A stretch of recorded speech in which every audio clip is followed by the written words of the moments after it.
Math वाला in India power star. आज के इस बैच में हम आपको बताने वाले परीक्षा का पार्ट 3 लेकर आए हैं। चलो कीजिए परीक्षा के पार्ट। क्या तेरे को मोटिवेशन चाहिए ना? आजकल के लड़के लड़कियां मोटिवेशन ढूंढती कि मोटिवेशन कहाँ से आवे। कभी अपना बाप से पूछ के देखो ना कि तेरा पेट पालने के लिए ना 12-12 घंटा तक मेहनत करता है गधों की तरह। कभी अपना मम्मी से पूछ के देखो ना कि अपना हिस्सा में से भोजन काट के तेरे को खिलाता है। सुबह से शाम तक यूट्यूब से लेकर इंस्टाग्राम में लगे हैं पड़े हैं एकदम मौज मस्ती। मजे नहीं आ रहा है, क्या चीज का मजा आएगा? अरे यार जिंदगी में अगर जो कुछ पाना है ना तो अपनी कामयाबी अगर जो पाना है तो खुद के मेहनत से पाओ, तब जाके तुम उस कामयाबी के कदर कर पाओगे और तेरी मेहनत का मजा भी आएगा और उस मंजिल भी मिलेगा और उस मंजिल भी पाओगे तुमको क्या लगता है हार जाएंगे? यार मामूली पैदा हुए थे हारने के लिए, क्या समझते हो अपना आपको? हार जाएंगे? आसान है हारना। मम्मी के दूध इसलिए पिए थे हारने के लिए। बट गाधे लोग कहीं के हार कैसे जाएंगे? हम लोग आए हैं मेहनत करने, मेहनत करेंगे और दिखाएंगे, साबित करेंगे जमाना को। क्योंकि दुनिया ना सुनने से ज्यादा आंख से देखना पसंद करती है और ये चीज करके दिखाएंगे। आइए स्टार्ट करते हैं हम। कितना हुआ? 1 मिनट 2 सेकंड। बोल कर ले रहा। जैसे कि इससे पीछे बार भी हम परीक्षा के बहुत सारी चीजें पढ़े हैं जिसमें हम आपको बताए हैं पासा के बारे में। पासा एक लूडो छक्का की गोटी होती है जिसमें 6 अंक लिखा हुआ था। 1 2 3 4 5 6।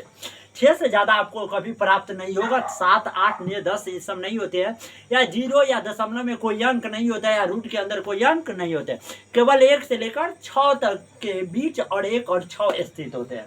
जैसे कि 2 पासों को हम एक साथ फेंकेंगे तो इसका क्या रिजल्ट मिलेगा, क्या परिणाम मिलेगा? तो सुनिए, एगो पासा फेंकिएगा तो 1 2 3 4 5 6 7 नहीं 6 तक ले मिलेगा और फिर दूसरा पासा मिलेगा।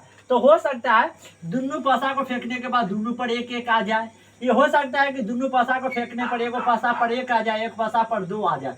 मतलब एगो लिखने का आपको हम स्टाइल बता रहे हैं कि अगर जो 1 लिख रहा है तो बगल वाला को 1 से लेकर 6 तक ले जाइए।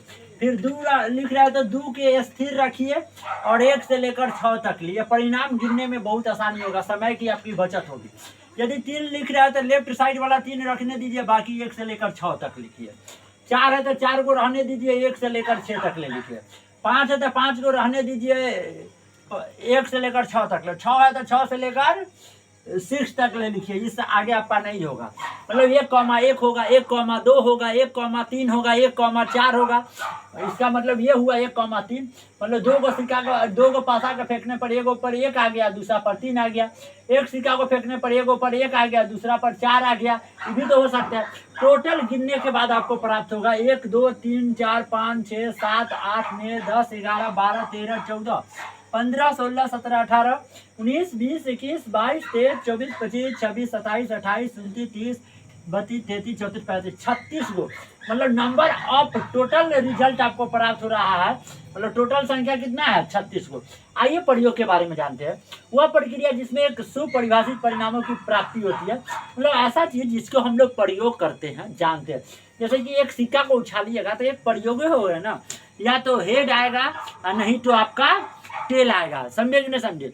यदि आप एक सिक्का को फेंकते हैं तो या तो टेल आएगा और नहीं तो आपका हेड आएगा। समझे कि नहीं समझे? इस बात को आपको समझना चाहिए, समझ आपको आना चाहिए। ये सारी चीज को आपको जान के रखना पड़ेगा, ठीक है? जैसे कि एक पासों को फेंकिएगा तो छक्का भी आ सकता है, पंजा भी आ सकता है, चौका भी आ सकता है, ठीक है? यादृच्छिक का मतलब रैंडम होता है। रैंडम कहने का मतलब ऐसा चीज जिसे आप बिना देखे निकाल देते हैं, उसको हम लोग रैंडमली बोलते हैं, ठीक है ना? बिना देखकर या यादृच्छिक में परिणाम के बारे में पहले से घोषणा नहीं की जा सकती है कि इसके अंदर क्या है। जैसे कि एक झोला है, इस झोला के अंदर 5 कलर का गेंद रख दिया गया। आपको विदाउट चीटिंग, बिना देखे हुए बोला जा रहा है कि लाल कलर निकलिए। आप कैसे हाथ से टच करके फीलिंग के साथ थोड़ी ना बता दीजिएगा कि ये लाल कलर है, सही है गलत? तो ये आपका बिना घोषित किया हुआ परिणाम है। घटना क्या होता है? जब कोई प्रयोग किया जाए तो अनुकूल परिणामों के समूह को घटना कहते हैं। जैसे कि सिक्का को उछालिएगा तो हेड या टेल आना एक प्रकार का घटना है, इवेंट है, जिसको इससे सूचित किया जाता है। प्राथमिक या सरल या प्रारंभिक घटना, इसको बोलते हैं प्राइमरी इवेंट। जब सिक्के को उछालते हैं और पहली बार में आपका हेड आ गया तो एच आपका हो गया प्रारंभिक घटना। यदि आप पैसे को फेंक रहे हैं, मान लीजिए पसे को फेंक रहे हैं, आपको 5 आ गया तो हो गया प्रारंभिक घटना। एक ताश के गड्डी को खेले और उसमें से निकाल दिए, इक्का निकल गया, तो इक्का जो हो गया वो प्रारंभिक घटना होता है, जो प्रथम बार निकल जाए। ठीक है, यदि घटना के अनुकूल परिणामों की संख्या केवल 1 हो तो इस प्रकार के घटना को प्रारंभिक घटना के नाम से जाना जाता है। जैसे एक पासे को फेंकते हैं, यदि अंक आपको 4 प्राप्त होता है तो समझिए कि वो आपका प्राथमिक घटना है। कौन सी घटना है? प्राथमिक घटना। प्रत्यय का मान अंश बटा हर के रूप में होता है, याद रखिएगा। प्रत्यय का मान बाई के रूप में, मतलब कि भिन्न के रूप में होता है, अंश बटा हर के रूप में होता है। लेकिन एक कंडीशन होता है कि अंश के मान हर के मान से कम होना चाहिए। आपका अंश के मान कम होगा या हर के मान ज्यादा होगा, तो इसको ऐसे कह सकते हैं कि हर के मान अधिक होना चाहिए, अंश के मान कम होना चाहिए, या अंश के मान कम होना चाहिए हर से, ऐसे भी कहा जा सकता है। इसका मान जो होता है ना 0 से लेकर 1 के बीच होता है। किसका? परित्या का मान। देखिए, पढ़ने को बड़ी चीज नहीं है, समझे कि नहीं समझे। आप तो जैसे करोड़ों लाखों इंसान पढ़ रहे हैं, लेकिन आपको जो पहली बार हम आपको शायरी सुनाए, हकीकत शायरी सुनाए, आप दिल पे मत लीजिएगा, समझे कि नहीं समझे। जिंदगी आपकी है, मन है तो सोना बना लीजिए, नहीं तो सोने में गुजार लीजिए। क्या फर्क पड़ता है दुनिया के, घंटा फर्क पड़ता है। सही या गलत? जो करना है खुद के लिए कीजिए, ना पढ़िएगा खुद के लिए पढ़िएगा, ना पढ़िएगा, बात हो गया खत्म। इसमें कहना क्या है जी? सही या गलत? जो भी चीज कर रहे हैं वो अपने सुख के लिए नहीं कर रहे हैं।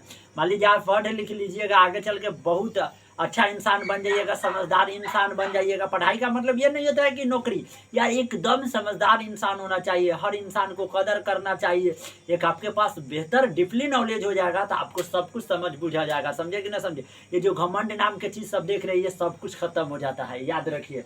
एक वक्त ऐसा भी आएगा कि जमाना से घूमने के बाद भी मिट्टी के अंदर ही जाना है, तो घमंड किस बात का करूं, क्यों करूं घमंड?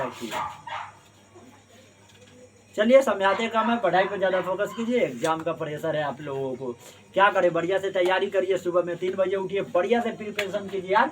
मम्मी पापा के आपके ऊपर एक गर्व है, समझे कि नहीं समझे।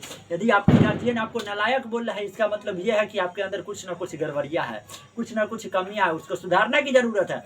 और मम्मी पापा को फिर से एकदम गर्व के साथ, जोश के साथ कहना है कि पापा वे करके दिखाएंगे ना, मम्मी वे करके हम दिखाएंगे ना, सारा जमाना देखेगा। सिर्फ मुझे वक्त दे और मैं सही मेहनत करूंगा, पूरा सिस्टम मिला के रख दूंगा, समझे कि नहीं समझे। तो आपको अगला व्यक्ति को विश्वास भी तो दिलाना पड़ेगा ना, ताकि आपको विश्वास। याद रखिए, कभी भरोसा टूटना भी नहीं चाहिए। भरोसा फिफिकी की तरह होता है, भरोसा एक बारी टूटने के बाद पुराना जैसा फिर से कभी नहीं चपकता है लड़का, पुराना जैसा कभी नहीं चपकता है, समझे कि नहीं समझे। हाँ।